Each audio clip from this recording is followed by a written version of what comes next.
Allohning Rasuli sollallohu alayhi vasallam homiladorlik va tug'ish sababli ayollarga beriladigan ajrlarni alohida ta'kidlaganlar. Homilador ayolning 2 rakat namozi homilador bo'lmagan ayolning namozidan 80 barobar afzaldir. Agar ayol homilador bo'lsa, uning kechasi ibodat, kunduzi esa roza tutishdek savobli bo'ladi. Ayol homilador bo'lganida unga kunduzi roza tutib, kechasi namozda turgan kishining savobi yoziladi. To'lg'oq boshlanganda esa Allohning hech bir maxluqi unga qanchalik ajr tayyorlanganini bilmaydi. Tug'ib, bolasini emizishni boshlasa, har bir yutimi va har bir emizishi uchun unga go'yo o'likni tiriltirgandek savob yoziladi. Bolani emizishni to'xtatganda bir farishta uning yelkasiga qo'qib, savob topishni davom et, deydi. Ayol tug'ish vaqtida 70 yillik namoz va roza savobiga teng ajr oladi. Har bir to'lg'og'i va tug'ishda aziyat chekkan har bir tomiri uchun Alloh unga bir haj savobini yozadi. Homilador holda yoki tug'ish paytida vafot etgan ayol shahidlar qatorida bo'ladi. Ayol bolasini ko'krak so'ti bilan boqsa, unga 1 yillik namoz savobi beriladi. Bolasini to'liq emizib tugatgan ayolga farishta kelib, unga jannat vojib bo'lganini xabar qiladi. Agar ayol kechasi bolasining yig'isiga sabr qilsa, unga 70 qulni ozod qilganlik savobi beriladi. Kasal bolasi uchun tashvish qilib, uxlamay uni tinchlantirishga harakat qilgan ayolga 12 yillik ibodat savobi va gunohlarning mag'firati yoziladi. Yig'layotgan bolasini la'natlamay, sabr qilgan ayolga 1 yillik namoz va roza savobi beriladi. Agar birinchi tug'ishda qiz farzand tug'ilsa, bu baxt alomatidir.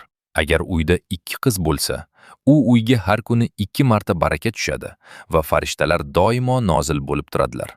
Ota-onasiga esa har tong va kechqurun 1 yillik ixlosli ibodatga teng yaxshilik yoziladi.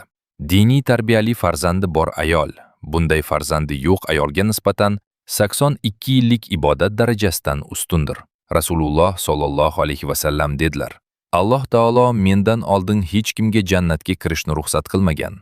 Men jannat eshigiga kelganimda, o'ng tomonimda mendan oldin kirmoqchi bo'lgan bir ayolni ko'raman. Men, nega mendan oldin kirmoqchisan deb so'rayman. Shunda aytiladi: Ey Muhammad, bu ayol juda go'zal edi. Shunday bo'lsa-da, yetim qizlarni tarbiyaga oldi, ularga sabr qildi va ularni voyaga yetkazdi.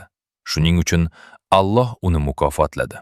Homilador, tug'uvchi va bolalarga mehribon ayollar agar Allohga va erlarga itoat qilib, namozni ado etsalar, albatta jannatga kiradilar. Rasululloh sollallohu alayhi vasallam ayollarga murojaat qilib dedilar: Sizlardan har biringiz eri sizdan rozi bo'lgan holda homilador bo'lsa, xursand bo'lmaydimi? Har bir homiladorlik kuni uchun unga kunduzi roza tutib, kechasi namozda turgan kishining savobi yoziladi. To'lg'oq boshlanganda esa osmon va yer ahli ham Alloh uning uchun qanday xazinalar tayyorlab qo'yganini bilmaydi. Tug'ishdan keyin bolani emizgan har bir yutimi uchun ajr beriladi. Bolasi yig'lab uni uxlatmasa, unga Alloh yo'lida 70 sog'lom qulni ozod qilganlik savobi yoziladi. Men aytgan ayollar Allohga va erlarga itoatda yashaydigan, qilgan yaxshiliklarni esga olmaydigan ayollardir. Rasululloh sollallohu alayhi vasallam yana dedilar: Ayol homiladorlik, tug'ish va emizish davrida Alloh yo'lida posbonlik qilayotgan kishidekdir. Agar shu davrda vafot etsa, unga shahid ajri beriladi.